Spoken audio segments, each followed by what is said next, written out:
Chapitre 1. La chute du conquérant. Zira avait longtemps soutenu qu'il n'existait que deux catégories d'êtres dans l'univers, les conquérants et les conquis. Pendant la majeure partie de sa vie, elle avait incarné la première, gravant son héritage à travers le cosmos par le feu et la guerre. Les civilisations prononçaient son nom comme une malédiction, et les dirigeants passaient des nuits sans sommeil dans la crainte de son armada, tandis que des planètes entières capitulaient avant qu'un seul coup ne soit tiré, conscientes que la résistance équivalait à l'anéantissement. Cependant, maintenant, elle descendait, son vaisseau de guerre, la griffe du tyran, un cuirassé qui avait autrefois obscurci les soleils de ses adversaires, était réduit à une simple épave brisée, ravagée par des mains traîtresses. La trahison fut rapide et efficace, exécutée par Varak, son général le plus fidèle. Elle aurait dû l'anticiper, il avait toujours été ambitieux, lorgnant un peu trop longtemps sur son trône. Elle avait auparavant aimé ce trait chez lui, mais maintenant elle se maudissait de ne pas l'avoir éliminé plus tôt. La capsule de sauvetage tourbillait à travers le cosmos.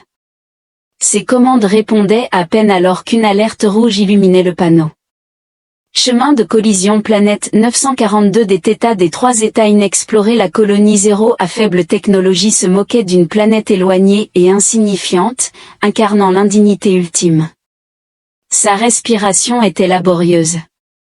La fureur s'enflamma en elle alors qu'elle se préparait à l'impact. Pas de trône, pas de flotte, pas d'armes, simplement une seigneur de guerre meurtrie descendant vers un monde inconnu comme un misérable fragment de débris spatial. L'univers, il semblait, possédait un sens de l'humour sinistre. Elle serra les dents, elle n'était pas encore morte, et tant qu'elle respirait, elle restait Lyra la conquérante. Si ce monde croyait pouvoir la confiner, il allait découvrir une leçon profondément douloureuse. Instruction. Le pod a percuté une vaste étendue de champs ondulants, laissant une cicatrice brûlante à travers le paysage alors qu'il glissait sur le terrain, projetant de la terre et des débris dans toutes les directions. Le métal émettait un sifflement en se refroidissant, la coque extérieure déformée et carbonisée par la descente incontrôlée. Après un silence prolongé, un fort gémissement métallique annonça l'ouverture violente de la trappe, et Zer sortit en titubant. Elle inspecta les débris, son armure de bataille cramoisie fissurée et brûlée, sa cape de seigneur de guerre autrefois immaculée réduite à un lambeau déchiré drapé sur ses épaules, et ses armes perdues dans l'accident. Elle serra les poings, expirant bruyamment par le nez. Ce monde exhalait un arôme organique, un excès d'air, un excès d'espace ouvert, l'absence d'édifices en acier imposant, le manque de panorama néon palpitant, pas d'arôme de moteur à plasma, ni la résonance d'un empire florissant, seulement des éléments verdoyants, répugnants. Ses yeux se dirigèrent vers les constructions à l'horizon. Un établissement rudimentaire ou un avant-poste militaire, elle avait besoin de provisions, d'un vaisseau, n'importe quoi pour fuir cette planète misérable à la poursuite de Varak, déterminée à se venger. Retrouvant ce qu'il lui restait de dignité, elle avança jusqu'à ce qu'une petite créature blanche et inexplicablement duveteuse se précipite devant elle, émettant un bruit de bourdonnement particulier. Zera s'arrêta, et la créature cessa son mouvement, inclinant la tête vers elle. Elle le fixa, et il soutint son regard, ce qui entraîna une impasse. Zer, le seigneur de guerre suprême du 14e secteur galactique, destructeur d'empires et conquérant de mondes, était actuellement engagé dans un duel silencieux de volonté avec ce qui semblait être une espèce aviaire peu impressionnée. Elle maîtrisait sa voix avec un grognement perçant tandis que l'oiseau battait des ailes. Zer plissa les yeux. L'oiseau plissa ses yeux perçants, d'un air effronté et absolument méprisant, picora sa botte avant de se pavaner comme si elle ne méritait pas son attention. Zira cligna des yeux, se demandant si elle venait de se faire insulter par un avène terrestre. Ses doigts se crispèrent, elle avait anéanti des défenses planétaires entières d'un simple mouvement de poignet, et pourtant la voilà, permettant à un organisme basé sur la volaille de défier son autorité. C'était sans aucun doute le pire jour de sa vie. À mesure qu'elle s'approchait du village, des habitations simples apparurent, des structures métalliques assemblées de manière désordonnée à partir de matériaux bruts. Ce n'était pas une base militaire, il n'y avait ni défense, ni patrouille, seulement une série de machines primitives éparpillées à travers les champs. Puis elle l'aperçut, un humain debout devant l'une des plus grandes structures, vêtu de vêtements en lambeaux, un chapeau à large bord protégeant ses yeux du soleil, tenant une tasse fumante dans une main. Il observa son approche avec l'intérêt désinvolte de quelqu'un qui regarde un tumbleweed particulièrement grand rouler sur sa propriété. Zer redressa sa posture, se forçant à exhaler les restes de sa présence de chef de guerre en déclarant d'une voix puissante, « Vous vous tenez en présence de Zer le Conquérant. » L'homme prit une gorgée de sa boisson, marqua une pause, et l'examina attentivement. Remarqua-t-il finalement, voulez-vous du thé? Son œil tressaillit. Tu ne m'as pas entendu? Je t'ai entendu, répondit-il en prenant une autre gorgée. Je ne vois tout simplement pas beaucoup de raisons de m'agenouiller. Ses mains se serrèrent, elle était meurtrie, sans armes et humiliée, tandis que ce fermier la traitait comme si elle n'était pas plus significative qu'un nuage d'orage passager. J'ai décimé des civilisations et réduit des armadas en cendres. Il leva une main pour l'interrompre, déclarant, « Madame, j'ignore les difficultés que vous avez rencontrées aujourd'hui, mais j'ai du travail à faire et je n'ai pas le temps pour les admirations. À moins que vous n'ayez l'intention d'acheter quelque chose ou d'aider à la réparation de la clôture, je vous recommande de déplacer toute votre attitude de conquérante ailleurs. » L'audace était incroyable. Zira le fixait, complètement sans voix. Cet humain était soit un imbécile, soit le plus courageux des êtres qu'elle ait jamais rencontrés, et l'aspect le plus troublant était son incertitude quant à la prochaine action à entreprendre. Zer le Conquérant était habitué à de nombreuses émotions lors de la révélation de son identité, la terreur, la révérence, et les tentatives d'assassinat frénétiques occasionnelles. Cependant, être complètement ignoré au profit d'une tasse de thé était sans précédent pour l'humain. Walter, comme il s'était présenté, ne broncha pas à sa présence, au lieu de cela, il sirota tranquillement de sa tasse ébréchée, claqua des lèvres et la regarda avec une expression de profonde indifférence. Zer ressentit une émotion qu'elle n'avait pas éprouvée depuis des décennies, l'agacement. Elle avait anéanti des flottes entières pour des transgressions mineures, et pourtant la voilà sur une planète négligée et insignifiante, ne recevant ni la peur ni le respect qu'elle méritait. Zira redressa les épaules alors qu'elle commençait d'un ton qui avait auparavant instillé la peur chez les dirigeants planétaires, « Vous ne comprenez pas. Je ne suis pas simplement une visiteuse, je suis Zira la Conquérante, haute maréchale du Dominion Vac, le fléau des mondes périphériques. » Ouais, intervint Walter d'un geste de la main désinvolte, beaucoup de titres, très intimidant. Il prit une autre gorgée et continua, « Je ne vois toujours pas pourquoi cela signifie que je dois m'agenouiller. » L'œil de Sy tressaillit à son insolence. Walter se gratta le menton et dit, « Non. » Elle le fixa avec incrédulité, personne n'avait jamais osé la rejeter de manière aussi effrontée. Ses mains se serrèrent en poing, car cet affront était si odieuse qu'elle aurait dû l'incinérer sur le champ. Pourtant, pour la première fois de sa vie, elle se trouva complètement désemparée, ses armes étaient absentes, son armée avait disparu, et cet humain insupportable en était parfaitement conscient. Walter grogna, observant la plaque fracturée de son armure et son état général. « Tu sembles avoir besoin de nourriture, on dirait que tu es sorti d'un compacteur à déchets. » Zer lança un regard noir, « Je ne le suis pas », mais elle s'arrêta en pleine phrase lorsque son estomac émit un grondement bas et menaçant. Walter sourit, elle le détestait, mais elle détestait aussi la sensation de faim. Zera l'accompagna dans sa résidence. La résidence de Walter était rudimentaire même selon les critères humains. Des murs métalliques basiques, des meubles en bois anciens, et des étagères chargées de composants mécaniques, de livres, et ce qui semblait être une pancarte dessinée à la main disant « Si c'est cassé, répare-le, si tu l'as cassé, compense-moi ». L'air était imprégné d'une odeur inconnue mais très intrigante. Agréable et riche, un arôme émanait d'un pot voisin mijotant sur un brûleur ancien. Zer, experte en plusieurs types de combats galactiques, observa avec prudence Walter qui versait un peu de liquide dans un plat et le plaçait devant elle. Elle l'examina attentivement. « Quelle est cette soupe ?» Elle plissa les yeux. « Est-ce empoisonné ?» Walter se positionna en face d'elle, tenant son propre bol. Il remarqua, sans émotion, qu'il contenait un poison coûteux et de haute qualité, qu'il réservait pour des visiteurs exceptionnellement spéciaux. Zer contempla cela avant de saisir le bol. Si c'était effectivement empoisonné, elle s'assurerait que ses dernières minutes soient atrocement douloureuses. Elle prit une gorgée hésitante et faillit s'étouffer. Ce n'était pas seulement comestible mais riche et chaud, infusé d'épices et d'ingrédients étrangers qu'elle ne pouvait pas identifier. Elle détestait à quel point elle l'aimait. Walter rit, indiquant que toutes les situations ne sont pas d'une importance capitale. Sierra lui lança un regard méprisant mais continua à manger. Au cours de l'heure suivante, Walter persista dans son habitude exaspérante de la considérer comme une personne ordinaire plutôt que comme la plus redoutable seigneur de guerre de la galaxie connue. Il ne posa aucune question concernant sa flotte, ses adversaires, ou le fait évident qu'elle s'était écrasée sur sa planète. Au lieu de cela, il se concentra sur des questions qui semblaient inexplicablement triviales.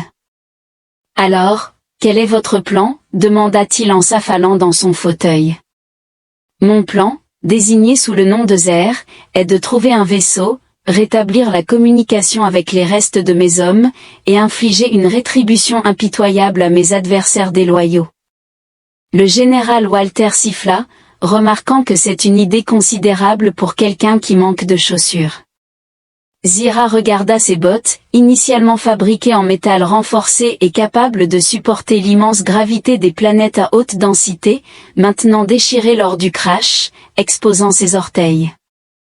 Elle lança un regard noir, déclarant « Je n'ai pas besoin de chaussures pour conquérir des mondes. » Walter n'a peut-être pas haussé les épaules, mais vous devez le faire si vous souhaitez avancer à pied. Zara envisagea de lui lancer un objet, cependant, le seul article à sa portée était son bol de soupe, qu'elle refusait de gaspiller. Walter, se frottant les mains, déclara « Très bien, je vais te fournir des bottes, mais tu dois les mériter. » Elle cligna des yeux, surprise. « Pardon. Tu m'as entendu. Si tu désires quelque chose, tu dois travailler pour l'obtenir. C'est la règle ici. » Zer se hérissa, déclarant « Je ne travaille pas pour les humains. » Walter leva un sourcil et répondit « Alors je suppose que vous ne recevez pas de bottes. » Un silence s'ensuivit. Zer le regarda, et il soutint son regard, complètement imperturbable. À cet instant, elle comprit qu'il n'avait aucune peur d'elle, pas le moindre du monde. Elle avait commandé des flottes s'étendant sur des systèmes solaires et faisait trembler des espèces entières avec une simple transmission. Pourtant, ce fermier, cet individu insignifiant, la considérait comme une voyageuse égarée devant prouver sa valeur. Ses doigts se crispèrent, cet humain était dangereux, non pas à cause de sa force physique ou de son armement, mais parce qu'il la percevait pour ce qu'elle était vraiment, perdue et sans prise. Pour la première fois de sa vie, Zer se trouvait dans une situation inimaginable, à la merci d'un homme qui cultivait des légumes pour gagner sa vie. Son orgueil lui dictait de rejeter et d'exiger sa soumission, mais ses instincts de survie, ses instincts aigus qui l'avaient guidé à travers d'innombrables guerres murmuraient une réalité différente. Elle ne possédait ni armée, ni navire, ni alternative. Zer respira délicatement par le nez. « Quelles actions dois-je entreprendre ?» Walter sourit, content que vous ayez demandé. « D'abord, le poulailler doit être nettoyé. » Zira le regarda, perplexe par le poulailler. Walter hocha continuellement la tête en direction d'une structure au-delà des oiseaux. Dans cet espace, le chaos s'ensuivit. Elle resta immobile pendant un long moment avant de se tourner lentement vers la fenêtre. Là, perché sur un support en bois, l'observant avec une intensité impie, se trouvait le démon aux plumes blanches de tout à l'heure, Pluck Norris, Zira, conquérant de 1000 mondes et destructeur d'empires. ressentait une profonde inquiétude, peut-être avait-elle effectivement choisi la mort. Zira avait auparavant assiégé les hautes citadelles de l'Empire Tran armée uniquement d'une lame plasma et de sa volonté indomptable. Elle avait anéanti les défenses planétaires sous la formidable force de son armada et avait vaincu les seigneurs de guerre des colonies extérieures en combat solitaire, se délectant des cris triomphants de ses adversaires. Cependant, maintenant, elle se retrouvait à manier un râteau en bois, immergée dans ce qui ne pouvait être qualifié que de débris organiques, le poulailler empestait l'échec. Walter, avec un certain amusement, lui présenta un seau et une pelle, la dirigeant vers la structure en bois délabré qui contenait ses oiseaux. Zer avait initialement considéré la tâche comme triviale jusqu'à ce qu'elle réalise que Walter était tout à fait disposé à lui permettre de traverser Barfou jusqu'à ce qu'elle acquiert les nouvelles bottes. Maintenant, elle se trouvait dans cette tanière grotesquement insalubre d'aberrations aviaires, s'efforçant de se rappeler qu'elle était en effet Sierra la Conquérante. Une poule particulièrement grande s'avança, ses yeux noirs et perçants fixés sur les siens. Cluck Norris, la bête, était surnaturel, il ne clignait pas des yeux et ne tressaillait pas, se tenant simplement là, dégageant une aura de défi silencieux et inébranlable. Zer plissa les yeux. L'affrontement avait recommencé. Elle avait affronté des guerriers capables de manipuler la gravité, combattu des abominations biomécaniques conçues pour la guerre, et enduré des tentatives d'assassinat et des bombardements planétaires dans le vide spatial. Aucune de ces expériences ne l'avait préparée à Chuck Norris. L'instant où elle tenta de retirer la saleté, l'oiseau lança une attaque. Une rafale de plumes blanches et d'hostilité aviaire brute, il se lança vers elle, battant des ailes et picorant avec la férocité d'un être qui avait rencontré l'abîme et en était ressorti plus redoutable. Zer évita ses impulsions de combat, mais la bête resta inflexible. Walter, nonchalamment positionné à l'extérieur du compartiment, sirotait son thé tout en observant le pandémonium. « Vous devez simplement montrer qui est aux commandes, remarqua-t-il utilement. « Je suis le patron, rétorqua Zer, évitant de justesse une aile au visage. Pas selon Chuck Norris. C'était absurde, elle était un seigneur de guerre, une terreur du cosmos, une maîtresse de la guerre stratégique, et pourtant elle était en train de perdre un affrontement avec un animal de la basse-cour. Assez. Zira jeta la pelle, ses yeux écarlates se plissant. Si la force brute s'avérait inefficace, elle recourait à des tactiques. Elle se pencha, saisit une poignée de nourriture dans un sac voisin, et la lança à travers la couveuse. Glou. Norris, en plein vol, s'arrêta brusquement en tournant la tête vers les grains dispersés, son petit cerveau à veine traitant la scène. En guerre entre son affection pour la violence et sa passion pour manger, Zira sourit, c'est exact, plumeux. Sélection de menaces, l'oiseau se posa judicieusement, ses yeux se déplaçant entre elle et le repas. Syrah, percevant son opportunité, saisit progressivement le râteau. Norris s'arrêta, mais finit par se tourner vers la nourriture dispersée, picorant ardemment le sol. Victoire. Sierra respira, ce n'était ni élégant ni magnifique, mais une victoire est une victoire. Walter hocha la tête en signe d'approbation, reconnaissant les progrès de Zira. Zira fronçait les sourcils, ne désirant ni son approbation ni rester sur cette planète désolée. Alors que le soleil descendait sous l'horizon, Walter lui présenta une paire de bottes nouvellement fabriquées. Bien qu'elle manquait de la technologie avancée en polyalliage des bottes de guerre auxquelles elle était habituée, elles étaient robustes, pratiques, surtout, elle la libérait des contraintes du paysage rudimentaire de la Terre.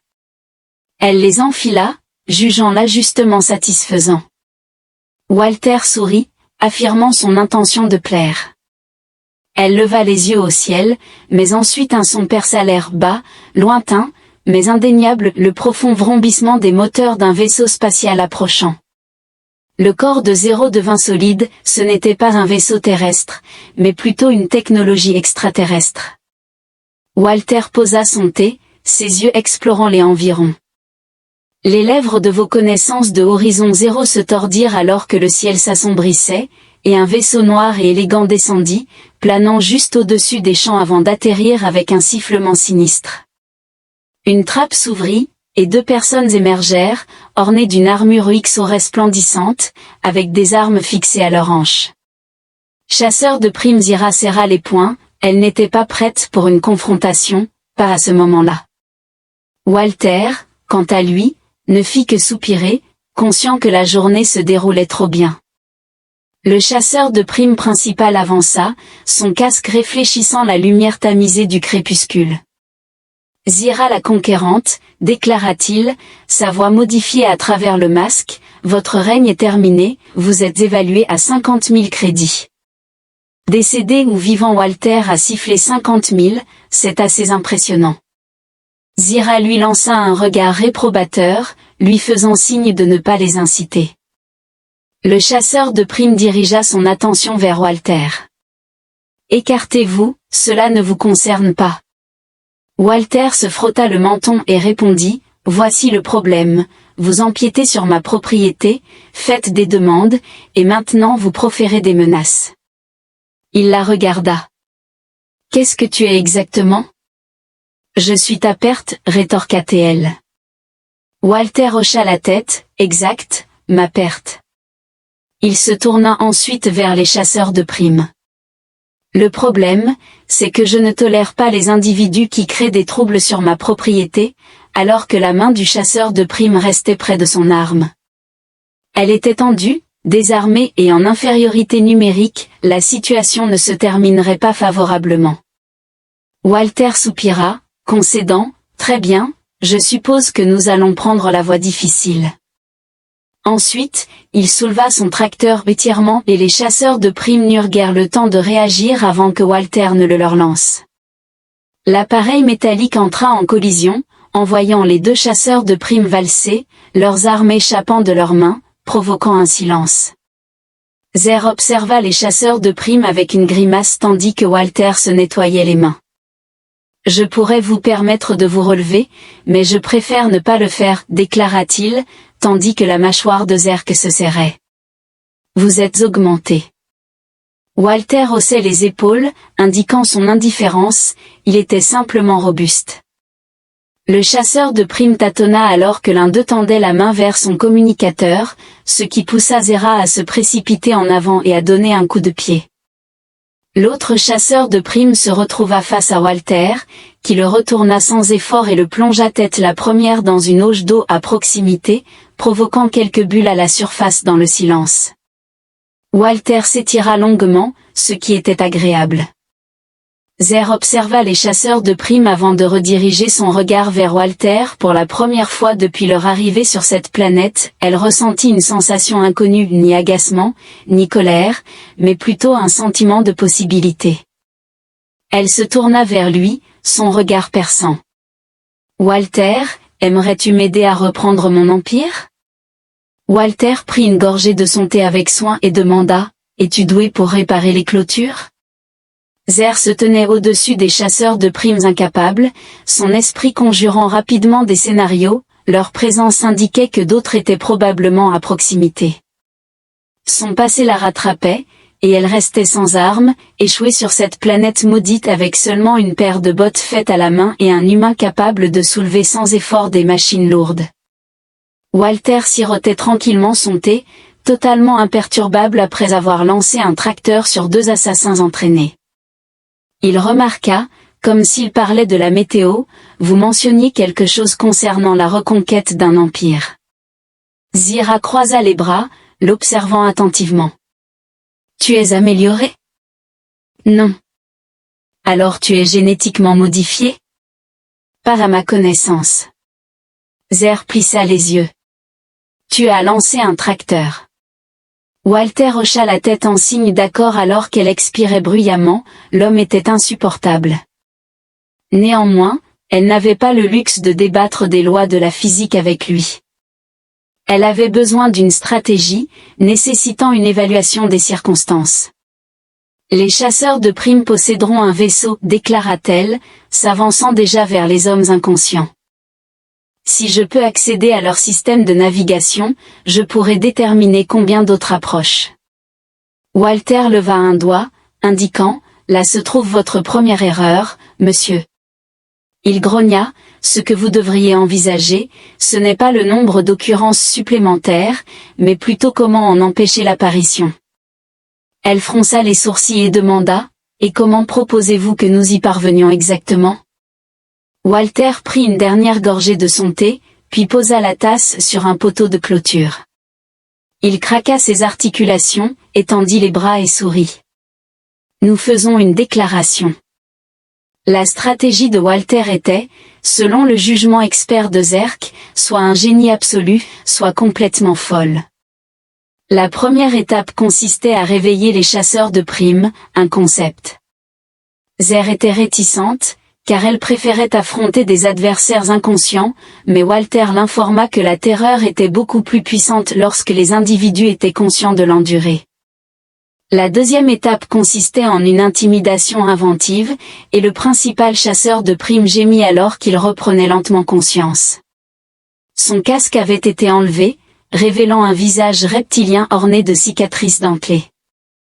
Ses yeux jaunes papillonnèrent alors qu'il examinait son environnement, puis il découvrit qu'il était suspendu la tête en bas à un arbre, attaché avec ce qui semblait être du fil de fer renforcé.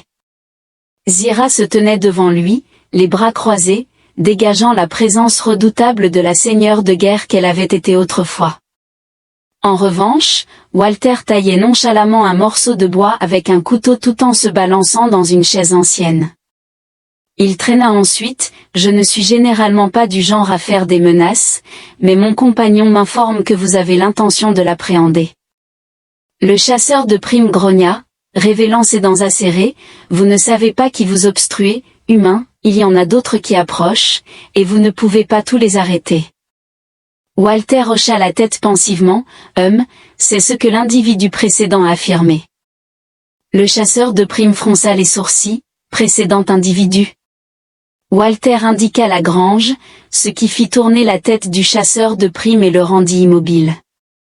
Fixé au mur de la grange dans une exposition grotesque de sauvagerie se trouvait un épouvantail, non pas un épouvantail ordinaire, mais orné de l'armure de l'autre chasseur de primes.